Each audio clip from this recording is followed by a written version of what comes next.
let's learn all about audio.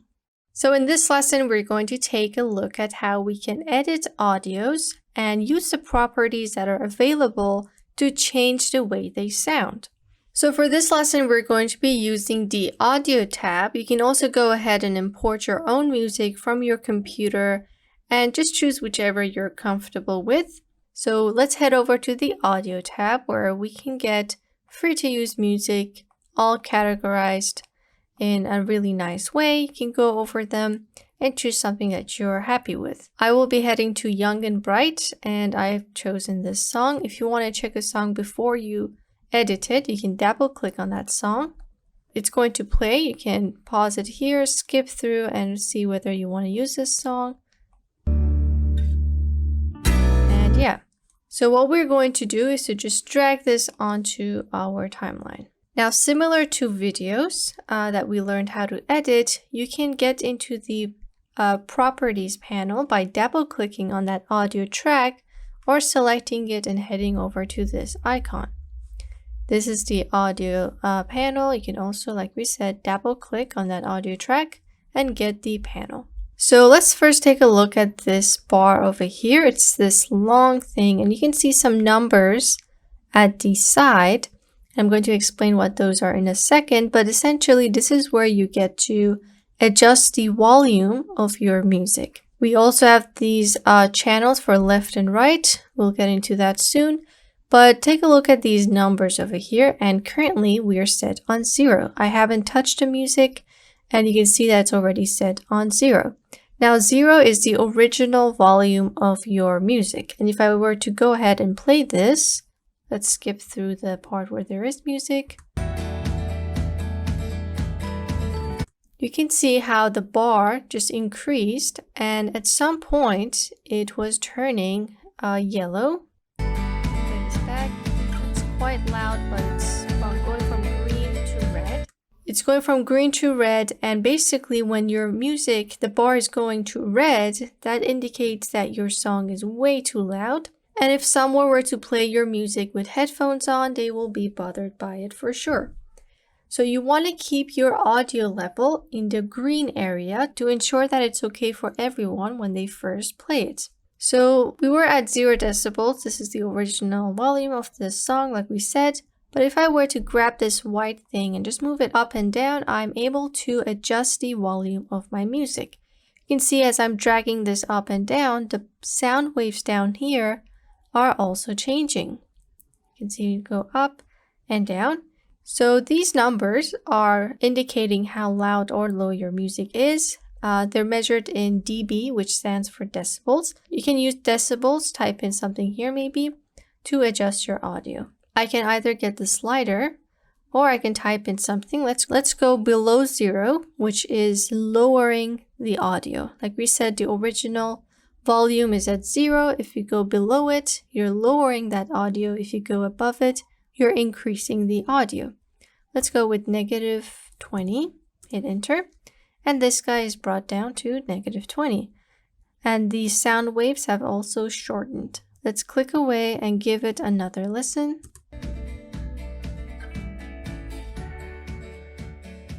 So it's a lot more lower this time, and that's because we lowered the audio. I think for our case, -14 or so should do. Click away.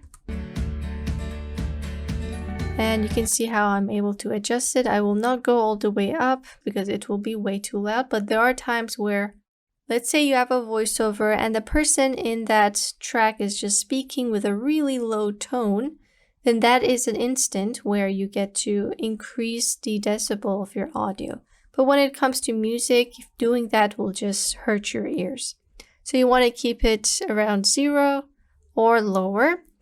But again, you can just listen through, try it without headphones and see whether you're able to understand everything in the music before proceeding to increase the volume. So that was the volume tab right here. You also have this L and R thing, which stands for right and left. You can see it's set on 0, which means the output coming from the right speaker and the left speaker are equal, which could also be the right headphone or earphone or the left one. If I bring it all the way to the right, it's going to play from the right side only. Let's give it a listen. You can see how only this bar is working and not both of them. This is because we brought it all the way to the right. Let's go all the way to the left. And now it's all the way to the left. If I go to 0, they're both coming at the same time. So you can use these to create that effect, have it come out from one side only. Now let's take a look at fades. So fades are when you get to lower the audio at certain points and allow it to gradually make its way to the original sound or the original volume. So fade in starts from the start of your music or audio. And if I increase my fade in, you can see there's this tiny gray triangle appearing from the side. If I go all the way to the end, I get this triangle. What that means is that my audio over here is all the way low, and then it slowly makes its way up to negative 9.5, or let's just put 0. It gradually makes its way from mute to 0 decibels. So fading in can allow your music to slowly enter the room, and it's a great touch. Similarly, we have fade out, which is for the end of your music. Add fade out, and you can see it's coming from the right this time. So it's mute here, and it's full volume here. Now, when you're using these sliders, you can only go to 5 seconds. Grab these white dots at the start of each fade in. You can grab it all the way to maybe 2 minutes, or have it there for the whole song, depending on you. You can use the same thing for fade in and just create something cool with it. Now let's take a listen at how this sounds. I'm going to bring this back. Let's first listen without the fade in.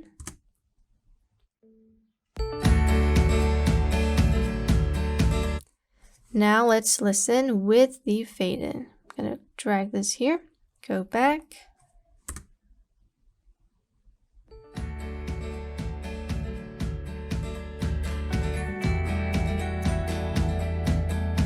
So it's slowly making its way up towards full volume. And that's how the fade in works. And now we have something called pitch. Now pitch determines how high or low those notes are. Right now we're on 0. These are all the originals. But if I go to the right, I'm increasing the pitch. And now let's listen to what that sounds like. It may be a little annoying. So you can see how we made it almost sharper by adding more pitch to it. Can keep this minimal as well. Let's go for 5. Similarly, if we go to the left, we're kind of making our song flat and muffled. So let's go for -4.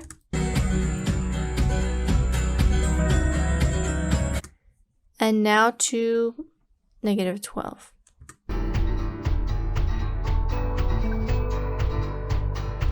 So that doesn't sound right. It sounds really weird because we have completely flattened the song. And if we go all the way here, we're gonna make it really sharp and almost as if the song is screeching in our ear. So you can use pitch for this. Maybe make the sound a little bit deeper or a little bit lighter. If you change your mind about any of these, let's just put some random numbers.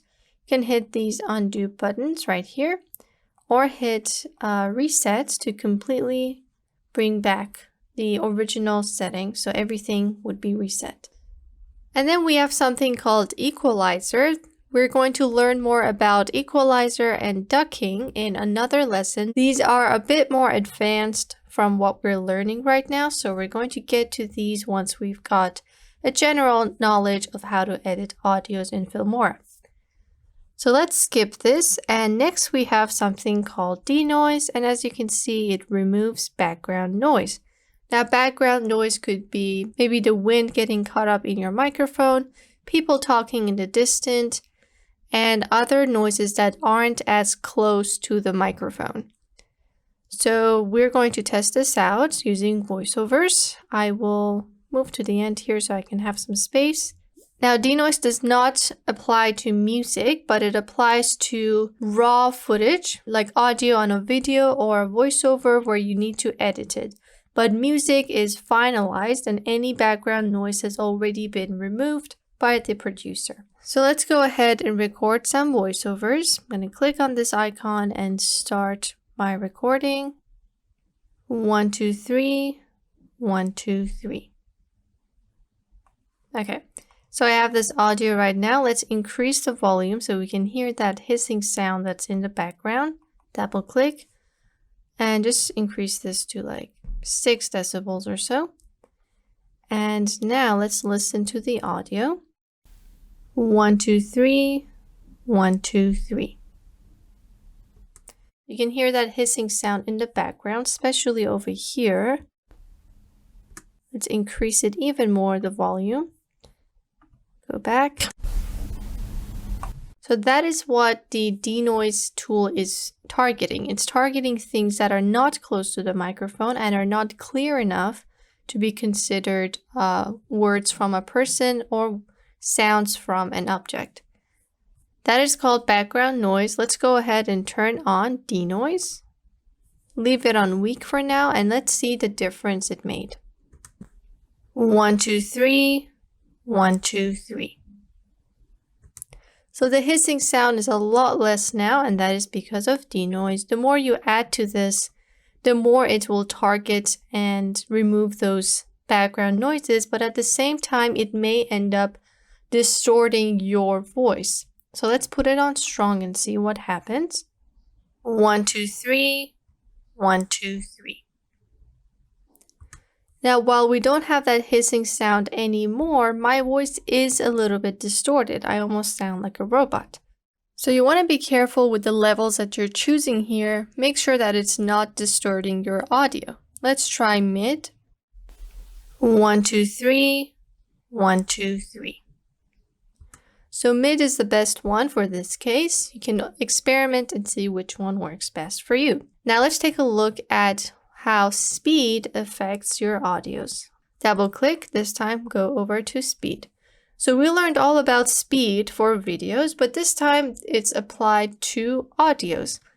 Now the concept is the same. We have most of the sliders, and the only difference here is that you will also change the pitch of your audio.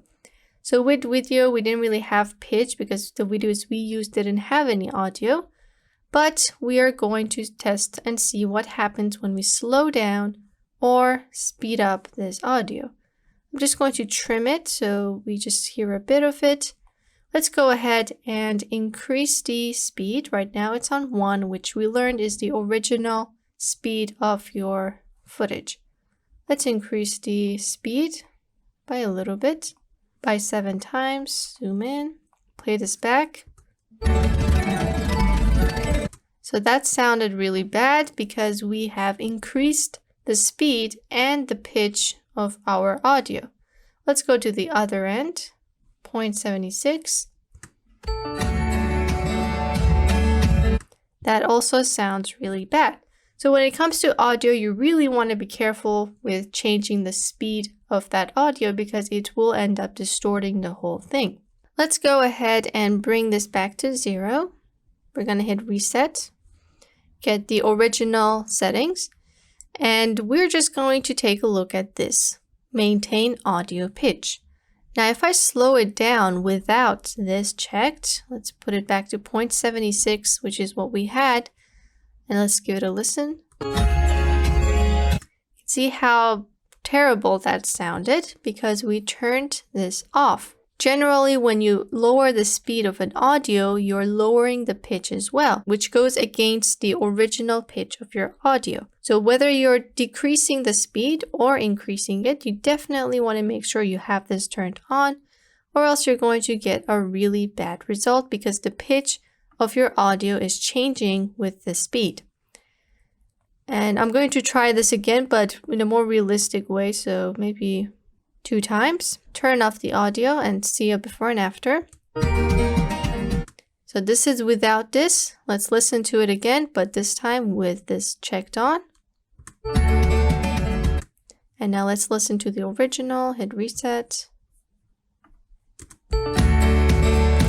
So as you can see, the second one where we had it at almost 2 times and turned this on sounded a lot more similar to the original audio because we have maintained the pitch. So that's why you need to definitely make sure this is turned on.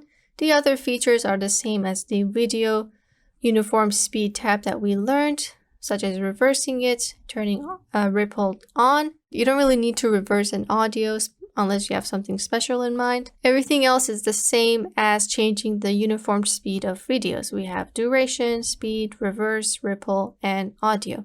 We also have speed ramping, which is the same, except this time it's with audio. And that's how you edit audios using Wondershare Filmora.